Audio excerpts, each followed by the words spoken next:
فندیار خان کی والدہ ہمارے ساتھ موجود ہیں، ان سے بات کرتے ہیں. جی السلام علیکم شاہانہ صاحبہ. وعلیکم السلام.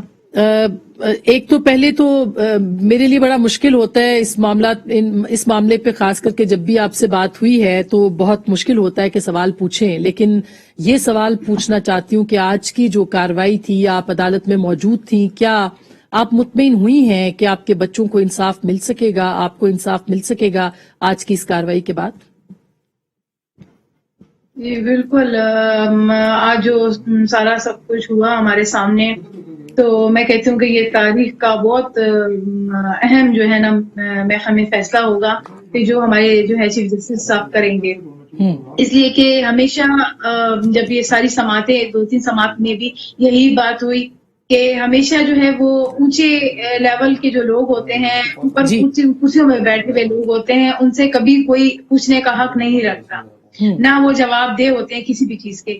لیکن جو سزائیں جو ہوتی ہیں وہ صرف چھوٹے لوگوں کے لیے جو ہوتے ہیں، چھوٹے رینک کے جو لوگ ہوتے ہیں ان کو سزائیں دی جاتی ہیں، انہیں کو بس الزام بھی ٹھہرایا جاتا ہے، انہیں کا احتساب بھی ہو جاتا ہے اور قصہ معاملہ دفعہ رفع ہو جاتا ہے. اچھا، تو شاہانہ صاحبہ بالکل آپ صحیح کہہ رہی ہیں. اس کمیشن رپورٹ کے اندر بھی بتایا گیا، اور اس کے علاوہ بھی لیکن جو ہمیں اطلاعات ملی ہیں یا جو ہم اس کو فالو کر رہے ہیں، اس میں 6 جو ٹیررسٹ تھے ان کو ملٹری کورٹس کے اندر جو ہے وہ سزا ملی ہے، اور اس کے علاوہ بھی صرف ایک شخص ہے جس کی شاید اپیل ہے وہ پینڈنگ ہے. اس کے علاوہ کارروائیاں ہوئی ہیں.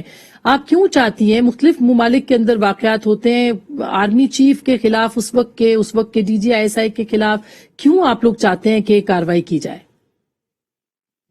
بات یہی ہے نا کہ یہ جو سزائیں دی گئیں اور پھانسیاں دی گئیں اور یہ سب کچھ کیا گیا، یہ تو میں کہہ رہی ہوں نا کہ یہ ہمیشہ انہیں کو الزام ٹھہراتے ہیں جو چھوٹے رینک کے لوگ ہوتے ہیں یا جو XYZ جو بھی دہشت گرد آتے ہیں جو پیڑ ہوتے ہیں. لیکن جو اصل ذمہ داران ہوتے ہیں، جن کی ذمہ داری ہوتی ہے، جو اس کرسی کو بیٹھ کے سنبھال رہے ہوتے ہیں، اپنی ڈیوٹیاں نبھا رہے ہوتے ہیں، تو وہ ان کی ذمہ داری سب سے بڑی یہ بنتی ہے کہ وہ اپنی اس کرسیوں کا صحیح استعمال کریں، اپنی کرسیوں کا وہ حق ادا کریں جس کے لیے ان کو بٹھایا گیا ہے. تو آپ سمجھتی ہیں کہ وزیر اعظم جو ہے وہ آپ کے مطالبات کو مان لیں گے اور کارروائی کریں گے ان شخصیات کے خلاف؟ اصولاً تو ان کو ماننا چاہیے، لیکن میں کہہ رہی ہوں نا کہ تقریباً اس سالے کو ہمارے تقریباً 7 سال کا عرصہ گزر گیا ہے اور ابھی ہم گزار رہے ہیں یہ سب کچھ. اس 7 سالوں میں جو شروع کے دن تھے اس میں 1-2 دفعہ ہماری وزیر اعظم صاحب سے ملاقات ہوئی، اور جو سب کو میڈیا نے دیکھا کہ وہ اس ٹائم کیا چلا، اس ٹائم بھی گریبان پکڑ کے میں نے ان سے پوچھا تھا کہ ہمارے بچوں کا حساب دو، اس سے کہ وہ تو بیسکلی اپنی نئی نوی دلہن کو جو ہے اسکول کی سیر کرانے کے لیے لائے تھے، ہم سے ملوانے نہیں لائے تھے، اسکول کی سیر کرنے کے لیے بیسکلی وہ آئے تھے. فاتحہ خوانی کے نام پہ ان سب کچھ کیا تھا. اس کے بعد سے انہوں نے پھر جو دوبارہ پروگرام ہوا، انہوں نے کہا کہ میں آپ لوگوں کا، میں چونکہ میری حکومت جو ہے صرف کے صوبائی حکومت ہے میری، اور میں جو ہوں وہ وفاق میں نہیں ہوں، تو میں کچھ بھی نہیں کر سکتا آپ لوگوں کے لیے. البتہ میں آپ لوگوں کا وکیل بنوں گا اور میں آپ لوگوں کے لیے انصاف دلاؤں گا. وہ ہمارا وکیل تب تک گھما ہوا ہمیں آج عدالت کے زور پر ہمیں نظر آئے. تو شاہانہ صاحبہ جی، لیکن آپ کو وزیر اعظم صاحب کیا امید کرتی ہیں، کیا امید کر سکتی ہیں کہ ایسے معاہدے کیے جا رہے ہیں جو ہمیں پتہ بھی نہیں ہے، اور ان کے جو ابھی جو TTP والا سارا جو سین چل رہا ہے، اس میں سب سے پہلے تو پوچھا ان سے جائے وزیر اعظم صاحب سے کہ آپ حق کیا رکھتے ہیں؟ ہمارے بچے گئے ہیں، ہمارے گھر خراب ہوئے ہیں، ہم غرق ہوئے ہیں، رو دھو رہے ہیں، ابھی اس 7 سالوں سے ہم رو رہے ہیں. یقین کریں پتہ نہیں ہمارے تو آنسو بھی خشک نہیں ہو رہے. کہتے ہیں نا رو رو کے آپ کو صبر آ جاتا ہے، آپ چپ ہو جاتے ہیں، آپ کے آنسو سوکھ جاتے ہیں. یقین کریں وہ آنسو بھی نہیں سوکھ رہے ہیں. اس سے نہیں سوکھ رہے ہیں نا کہ ہمیں صبر نہیں آ رہا ہے. وہ صبر کیوں نہیں آ رہا ہے؟ اس سے کہ ہمیں سکون نہیں مل رہا. سکون کیوں نہیں مل رہا؟ کہ ہمیں انصاف نہیں مل رہا. یہ سب ہمیں انصاف مل جائے، ہمیں سکون بھی مل جائے گا، ہم صحیح ہو جائیں گے. تو اب یہی بات ہے کہ سکون اب حکومت چاہتی ہے کہ وزیر اعظم نے آج کہا بھی کہ ان کے بس میں نہیں ہے. یہ بات تو آپ مانیں گی کہ وہ آپ کے بچے واپس نہیں لا سکتے ہیں، ریاست آپ کے بچے نہیں لا سکتی ہے، لیکن انہوں نے کہا آج کے بس میں دلانا ان کے بس میں ہے نا.